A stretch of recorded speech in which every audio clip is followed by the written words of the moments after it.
Israel forces launched a series of strikes on urban developments in the northern Gaza Strip. The series of hits hit the coastal zone, where there were no casualties. In the southwest of the city, a crowd of residents waiting for humanitarian aid distribution came under fire. Palestinian media claimed more than 100 deaths, but this was not confirmed by the footage shown. At the same time, the dropping of containers of humanitarian aid in the coastal areas of Gaza continues. Over the past 2 days, military transport planes have delivered more than 20,000 rations. And the first ship carrying humanitarian aid has arrived at the embankment port in southern Gaza. 200 tons of food, collected with the support of the UAE and Cyprus, was delivered to the enclave's capital. In the central part of the Gaza Strip, the Israelis again shelled frontline Palestinian camps. Several shells hit a warehouse carrying humanitarian aid, killing 8 people.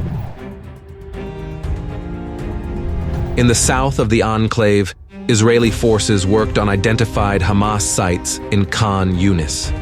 Meanwhile, bodies of dead residents continued to be found in Hamad housing complex after the Israeli withdrawal. Police operations by Israeli security forces continue in the West Bank. Since the beginning of the escalation, the number of detainees in the region has already passed 7,500 people. Tensions continued in Jerusalem, where Palestinians attempted to visit the Al-Aqsa Mosque on the first Friday of Ramadan.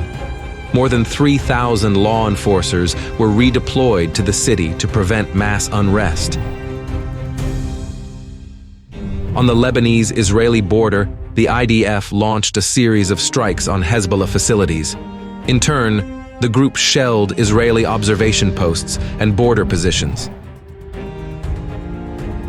Yemeni Houthis fired rockets at 2 merchant ships in the Red Sea region. The bulk carriers sustained no significant damage and were able to continue on their designated route. Ansarallah militants also attempted a combined attack on the maritime coalition fleet. All targets were successfully intercepted on approach. The ships were not damaged. The coalition did not ignore the Houthi attacks and also launched a series of strikes on Yemeni territory. Over the course of the day, the U.S. Air Force conducted 14 airstrikes on targets in Al-Hodeidah, Hajj, Absa, and Ras Isa.